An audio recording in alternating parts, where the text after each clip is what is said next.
President Moorhead, thank you so much for that kind introduction. Provost Morris. Matriculating graduate students of 2019, ladies and gentlemen, commencement is a time for congratulations. You have worked hard for the honors you are receiving today. I salute you and praise you for the toil and determination that has led to your success.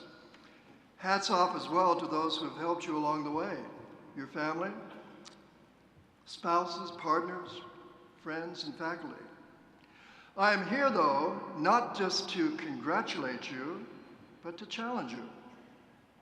It is the province of a commencement speaker to give advice.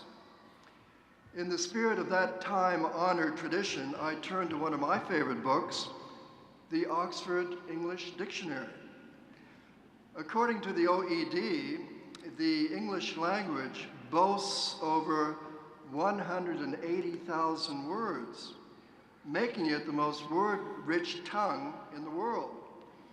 From this vast lexicon, I have selected two words that have been particularly important to me over the years, and they may be to you as well as you move forward. The first word is empathy. Even back in 1979, when I first joined the faculty here, some hotels in New York City were charging $500 or more a night. And at galas in Washington, D.C., maids filled toilet bowls with freshly chopped carnations after every flush. Now, 4 decades later, the lifestyles of the rich in the United States have grown even more extravagant, as the gap between the well-to-do and the rest of America further widens, with wealth now concentrated within a small sliver of the American population. The top 1% of households enjoyed a minimum income of $516,000 this past year, a 50% increase over the year before. In contrast, the 20% at the bottom earned just $16,000.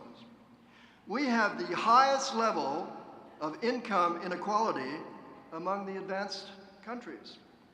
In New York City alone, over 114,000 children are homeless, living each night in the streets until their schools open the next day. These are astonishing statistics. The Gilded Age seems to have returned with a vengeance. We cannot realistically hope to maintain peace and stability within our country while so many of our citizens live in a state of hunger and poverty. We have an obligation to confront this despair. It's not a matter of soaking the rich with sky-high taxes. After all, entrepreneurs have always been an important part of our history. They have generated jobs. Their innovative businesses have been helpful to humanity, and they frequently support major philanthropic activities. Still, some increases in taxes on the ultra-wealthy would be sensible, along with the closing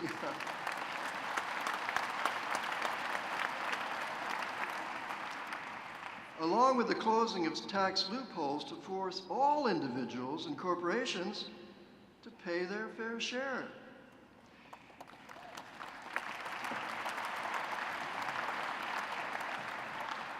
It would behoove us as well to reduce our extravagant military spending. We don't need 12 aircraft carriers. Only a couple of nations have only 2, but we do need better health care.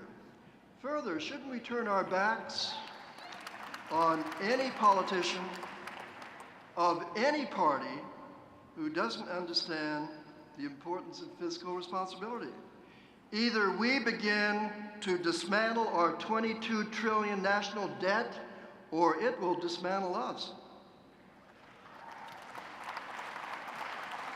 The well-being of your children and grandchildren depends on overcoming the threat of bankrupting the United States.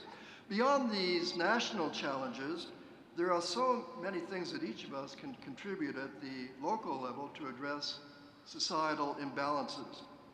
By engaging in community projects to assist the poor, for example, such as establishing neighborhood health clinics, or as President Moorhead has done so much to encourage, by supporting higher education.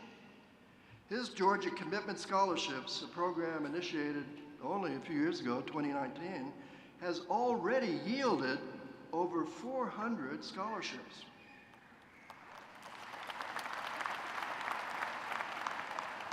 Our sense of empathy must extend beyond our national borders. In 1947, when Secretary of State George Marshall presented his famous plan to assist recovery in Europe after the Second World War, he crossed out a phrase in his speech that had been put in there by his staff.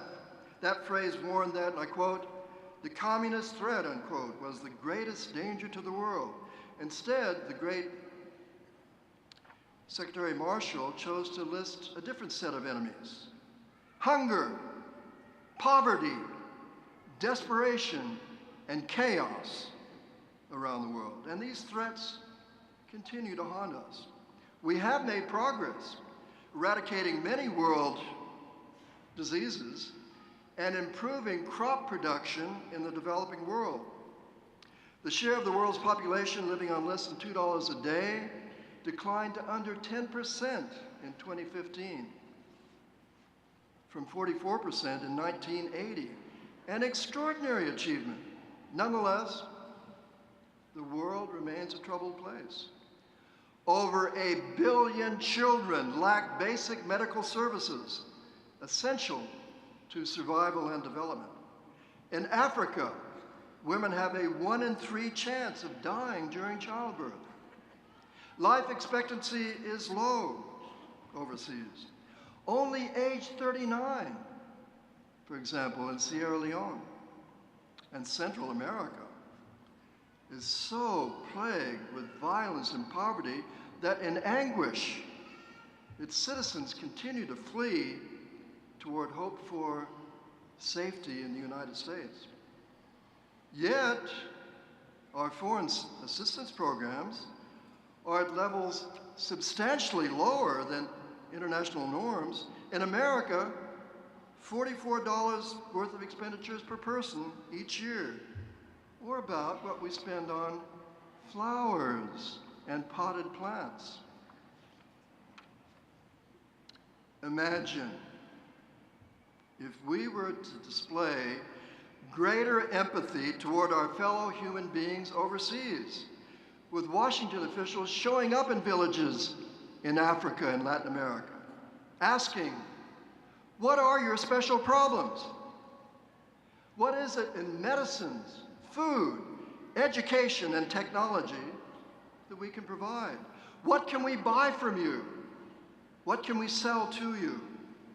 Or in Central America, how can we help with law enforcement and intelligence operations against the MS-13 gangs and drug kingpins that sow fear in your neighborhoods and drive you from your homes?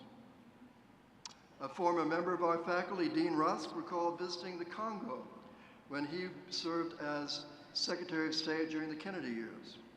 In the hut of a village chief, a photograph hung of President John Kennedy. The chief explained that the president was a hero among his tribesmen for sending Peace Corps volunteers there. They had purified the water resources and improved farming methods. This is just one illustration. We have done much good in the world, but we can do so much more. The number of Peace Corps volunteers and other international programs of friendship, including Fulbright Fellows, has eroded dramatically in recent years. The current administration in Washington, D.C. seeks a 71% cut in funding for the Fulbright program. Imagine if we were to resolved that we would treat others abroad in the same manner that we would like to be treated ourselves. There is no wiser guide to a virtuous life than this basic idea, which we know as the Golden Rule, a concept that dates back at least to the days of Confucius and is a prominent tenet of every major religion in the world. That is what I mean by empathy. My second related word is service. One of the great philosophical questions that each of us must face is, what is the chief end of man? Or put another way, what is life all about? My preferred answer? Life is about service to others. Many of you have already displayed a remarkable devotion to public service. Now carry forward that enthusiasm for helping others as you make the transition from this campus to new communities, converting empathy into constructive civic action. The theologian John Wesley had it right. Do all the good you can. A core challenge is to overcome apathy, an affliction that eats away at the foundation of democratic societies. Some years ago, a man was traveling from Athens through the mountains to Asheville, North Carolina. He realized he was lost. So when he came to an intersection of two roads, he asked a fellow standing nearby whether it made any difference which road he took to Asheville. Without even looking up, the fellow replied, "Not to me, it don't." Talk about a shocking lack of empathy and service. The fact is, however, a lot of people really don't care which way society goes. The great Danish philosopher, Søren Kierkegaard, divided citizens into two groups. They were either drivers or drifters. In his classic work entitled Either Or, he said he wanted to run after every man and woman in the streets and ask them the questions: are you alert or inert? A master or a slave? A creator or a creature? A lifter or a leaner? And I would add, a contributor or just a critic? I think I know the answer when it comes to those of you graduating today. You are individuals of high promise, or you would not have come this far. In our society, you will be the drivers, the masters, the creators, the lifters, and the contributors. As you move forward, let empathy and service be your lodestars. I have no doubt you will succeed. I ask only that you help democracy succeed as well. Best wishes to each of you in the exciting journey ahead.